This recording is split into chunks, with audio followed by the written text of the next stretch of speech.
Vamos lá, gente. Mais uma vez aqui, professor João Maria, com aquelas dicas valiosas para o Enem, na parte de Ciências Humanas e Suas Tecnologias, só que hoje com Sociologia. Então a gente fecha agora o ciclo de Ciências Humanas com Sociologia, né? Então vamos para a primeira questão. Então a gente tem uma questão aí do Enem, de 2013, uma questão com uma charge, aliás, nas provas de Ciências Humanas, na área da Sociologia, se usa muito a imagem, a charge, a linguagem verbal da imagem, né? A gente tem que compreender, já viu falando isso, compreender e ler a imagem e tentar, né, perceber o que essa imagem nos traz. Então, primeiro vamos dar uma olhada na imagem, né? E aí o cara fala, @pinball, casar, interrogação, exclamação, traço, ó. Civil e religioso, interrogação, jura, NTIL, acredito, #love. Do outro lado, né, o parceiro fala, picurrucha, picurrucha @, nem exclamação, só mudar o status no Orkut e Facebook, né, P. As novas tecnologias de comunicação têm moldado a vida moderna, a exemplo da situação expressa na charge. A charge retrata uma crítica às novas formas de... Então essa charge está retratando o quê? Uma crítica às novas formas de se correlacionar socialmente. Percebam que aí há um casal, eles estão em uma cama, porém eles não estão dialogando no mundo real, eles estão dialogando virtualmente, né? Há um sociólogo que trabalha muito isso, que é o Zygmunt Bauman, né, na modernidade líquida, nos conceitos da modernidade, a qual essa sociedade ela passa muito mais a interagir virtualmente do que no mundo real. E essa virtualidade passa a atrapalhar o conceito do mundo real. Então essa é uma crítica, né?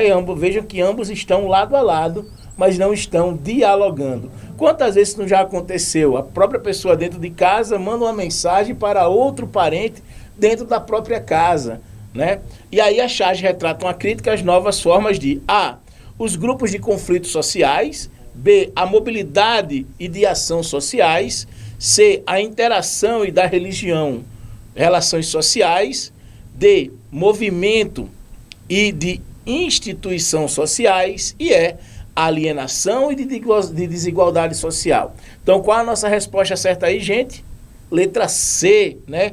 A interação e as relações sociais. Veja que essa interação ela acontece no mundo virtual. Como falei, no mundo real ela não acontece, né? Nós passamos hoje a nos correlacionar mais no mundo virtual do que no mundo real. Então isso é uma questão da modernidade, dos conceitos da modernidade e das redes sociais, ok? Vamos lá na próxima questão. Veja bem que também uma charge, né? Trouxe logo duas charges de cara. Essa do Enem de 2014. E aí o que é que diz a charge, né? Padre, eu pequei, é um confessionário, né? E a pessoa está se confessando a um padre católico, né? Padre, eu pequei. Aí o padre diz, eu já sabia. Só que o detalhe, o padre está com o computador ligado e ele está acessando uma rede social que já foi muito famosa, a rede social mais utilizada, hoje não é mais o Facebook, né? Então, ou seja, o padre soube primeiro do pecado do cidadão, do indivíduo, pela rede social. Por quê? Porque nós temos o que hoje nesse mundo, nessa modernidade líquida, voltando ao Zygmunt Bauman, de que tudo que nós fazemos, temos que estar o quê? Postando, muitas vezes criando uma realidade simulada, de algo que não aconteceu, mas estamos simulando. Quantas vezes estamos tristes e postamos coisas nas redes como se estivéssemos felizes. Isso é uma realidade simulada. E aí a pergunta é, as redes sociais tornaram-se espaços importantes de relacionamento e comunicação. A charge apresenta o impacto da internet na vida dos indivíduos quando faz referência a dois pontos. As redes sociais tornaram-se espaços importantes de relacionamento e comunicação. A charge apresenta e deu uma repetida nos indivíduos quando faz referência. E aí referência ao quê? Letra A, ampliação do poder dos clérigos no controle dos fiéis. Letra B, adequação dos ritos sacramentais ao cotidiano. Letra C, perda de privacidade em ambientes virtuais. Letra D, reinterpretação da noção do pecado. E letra E, a modernização das instituições religiosas. Então qual seria a resposta certa aí, gente? Letra C também, a perda da privacidade no ambiente virtual. Há um outro pensador moderno, contemporâneo, ou pós-moderno, como alguns chamam, que é o Byung-Chul Han. Ele trata essa sociedade das redes sociais, dessa virtualidade das redes sociais, como uma sociedade da transparência. Nós estamos nos despindo, não é nos despir de tirarmos a roupa, mas nós estamos constantemente postando coisas do nosso dia a dia, aonde todas as pessoas vão ver. Então nós mesmos estamos jogando a nossa privacidade no ralo, é o que ele fala. Estamos abertos a um outro conceito, a um conceito do panóptico digital. No último encontro de filosofia falei sobre o panóptico de Michel Foucault, né, que era uma prisão onde o indivíduo ele é constantemente vigiado, observado por uma torre, mas ele não sabe que está sendo vigiado. O Byung-Chul Han pensa o conceito do panóptico agora como panóptico digital, o smartphone, o celular. Nós não precisamos mais de um vigia, porque tudo que nós fazemos, ou de uma prisão, porque tudo que nós fazemos, nós postamos nas redes sociais. E as redes sociais se tornaram esse eterno vigia. Está aí o exemplo na charge que o padre sabia do pecado antes do indivíduo se confessar, porque ele viu nas redes sociais. Tá ok? Vamos lá para a próxima questão. Também uma questão de 2013, outra charge, né? A charge revela uma crítica aos meios de comunicação, em especial a internet. Foi proposital essas três primeiras questões, falando sobre modernidade, internet e redes sociais. A vida social sem internet, né? E aí, você está no Orkut? Estou. E no MSN, no MySpace e Facebook? Em todos. Até no Twitter? Claro. Você está em tantos lugares, por isso raramente te vejo no mundo real. Percebam a crítica, né? Fala aí de uma rede social, a primeira das redes sociais, a mãe das redes sociais, né? O Orkut, a galera mais jovem aí talvez tenha ouvido falar, não tenha usado, mas o pessoal já da minha geração pegou essa rede social, foi a primeira, a percussora, né? E aí ela está fazendo uma crítica, ele está em todos os cantos, em todas as redes sociais, algumas que nem existem mais aí para charge. Mas e no mundo real? Eu não te vejo mais no mundo real, né? Me lembra bem um trecho da obra do Bauman, do Zygmunt Bauman, sobre a modernidade líquida, a qual o indivíduo fala que tem 50 mil amigos em uma rede social. E o Bauman fala que ele é um homem de 80 e poucos anos, e em todo esse período ele não conseguiu fazer mais do que 150 amigos de verdade. Como pode uma pessoa com 20 e poucos anos ter 50 mil amigos nas redes sociais? É uma coisa para a gente pensar. Mas vamos lá. A charge revela uma crítica aos meios de comunicação, em especial à internet. Por quê? A. Questiona a interpretação das pessoas nas redes virtuais de relacionamento. Letra B. Considera as relações sociais como menos importantes que as virtuais. Letra C. Enaltece a pretensão dos homens de estarem em todos os lugares ao mesmo tempo. Letra D. Descreve com precisão as sociedades humanas no mundo da globalização. E letra E. Concede à rede de computadores como o espaço mais eficaz para a construção de relações sociais. Então, ou seja, qual a nossa resposta certa aí, gente? É a letra A. Veja que é uma crítica, o próprio comando da questão já fala que é uma crítica. Então, ou seja, ela questiona, se é uma crítica, ela está questionando a integração das pessoas nas redes virtuais de relacionamento. Você está em todas, mas e no mundo real? Não te vejo mais. É uma crítica, né? Não poderia ser uma relação social, ou enaltecer, porque ela está criticando, descrever, ela também não descreve, e concebe a rede social de computadores como um espaço. Não, é uma crítica mesmo, né? Então, seja, é um questionamento, tá ok? Vamos lá para a próxima questão. Questão 4 do Enem de 2017. O ensaio Indústria Cultural, o esclarecimento como mistificação das massas, de Theodor Adorno e Max Horkheimer, publicado originalmente em 1947. É considerado um dos textos essenciais do século XX, que explicam o fenômeno da cultura de massa e da indústria do entretenimento. E uma das várias contribuições para o pensamento contemporâneo do Instituto de Pesquisa Social, fundado na década de 20, em Frankfurt, na Alemanha.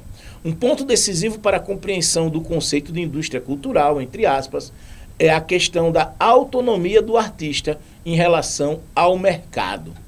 E assim, sobre o conceito de indústria cultural, é correto afirmar. Vamos nos lembrar um pouco sobre esse conceito. Adorno e Horkheimer fazem parte de um grupo intitulado nas ciências humanas como a Escola de Frankfurt. Essa Escola de Frankfurt, ela pensa alguns conceitos ainda não, como posso dizer, trazidos à luz naquele momento, década de 20, virada para o início dos anos 30, que é o conceito da arte. O conceito da arte sendo produzido como o quê? Como um produto, como uma indústria, algo pensado para ser produzido. Por exemplo, o Michelangelo, quando pinta a Mona Lisa, La Gioconda, ele pinta um único quadro. Hoje o indivíduo ele consegue reproduzir e replicar isso várias vezes. Para Adorno, isso é um problema. É um problema porque você desvirtualiza a arte em uma cópia. Já um outro pensador que integra a Escola de Frankfurt, que não está aí no texto, que é o Walter Benjamin, ele pensa o oposto. Ele pensa que esse conceito da indústria cultural, da cultura como produto, pode ajudar a aumentar a culturalidade de uma determinada região, de país e por aí vai. Só que a indústria cultural ela é pensada como o quê? Como um produto industrializado. A indústria cultural ela é pensada como um produto para vender, porque esse produto ele carrega uma ideologia. Todos os produtos carregam ideologias. O que são ideologias? A grosso modo, conjunto de ideias, tá certo? Vamos lá para as alternativas. Então, ou seja, é correto afirmar sobre indústria cultural. Letra A. A arte não se confunde com mercadoria e não necessita de mídia nem de campanhas publicitárias para ser divulgada para o público. Letra B. Não há uniformização artística, pois toda cultura de massa se caracteriza por criações complexas e diversidade cultural. Letra C. A cultura é independente em relação aos mecanismos de produção material da sociedade. Letra D. A obra de arte se identifica com a lógica de reprodução cultural econômica da sociedade. E letra E. Um pressuposto básico é que a arte nunca se transforma em artigo de consumo. Então, com base aí no enunciado, no comando da questão, qual a resposta certa? Letra D, gente. A obra de arte se identifica com a lógica de reprodução. Se a indústria cultural ela passou a transformar a cultura em produto e produzi-lo industrialmente, produzi-lo em massa, ele ser replicado, ele ser reproduzido como algo de mercadoria, como algo de mercado, mercadologicamente falando, a resposta certa foi a letra D, né? Se identifica como a lógica de reprodução cultural e econômica da sociedade. Tá ok? Vamos lá para a próxima questão. Questão 5, Enem de 2016. Nenhum dos filmes que vi e me diverti tanto me ajudou a compreender o labirinto da psicologia humana, como os romances de Dostoiévski e os mecanismos de vida social, como os livros de Tolstói e Balzac, ou os abismos e os pontos altos que podem coexistir no ser humano, como me ensinaram as sagas literárias de Thomas Mann e Faulkner, ou um Kafka, ou um Joyce, ou um Proust. As ficções apresentadas nas telas são intensas por seu imediatismo e efêmeras pelo seu resultado. Prendem-nos, nos desencarecerem quase de imediato, mas das ficções literárias nos tornamos prisioneiros para a vida toda.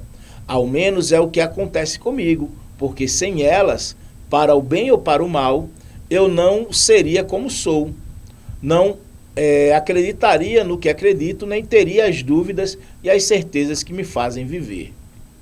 E aí, segundo o autor do texto, né, sobre o cinema e literatura, é correto afirmar. Ele está fazendo uma correlação entre a literatura e o cinema. Ele coloca que a literatura consegue prendê-lo, deixá-lo mais preso e compreender a obra. Já o cinema ele coloca como algo efêmero. É algo que depois que você assiste, ele se esvazia, né? Por exemplo, você vai assistir um filme lançamento agora, né? Por exemplo, como esses filmes, esses blockbusters da Marvel, né? O Thor está no cinema novamente, o terceiro filme, e aí você assiste o filme, termina, e o que é que aquilo deixou? deixou uma sensação de vazio no final das contas, porque depois da ação e do filme se esvaziou.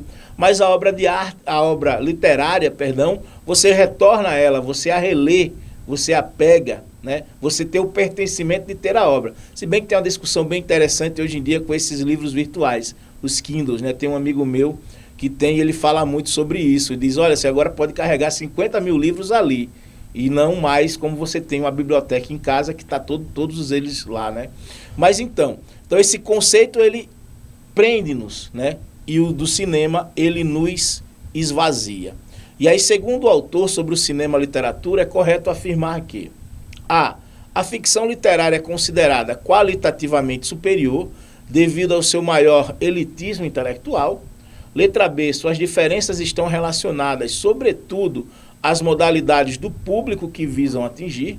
Letra C, as obras literárias desencadeiam processos intelectualmente, esteticamente formativos.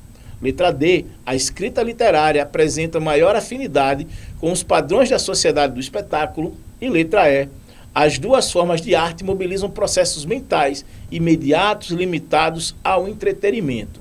E aí, qual a resposta certa, gente?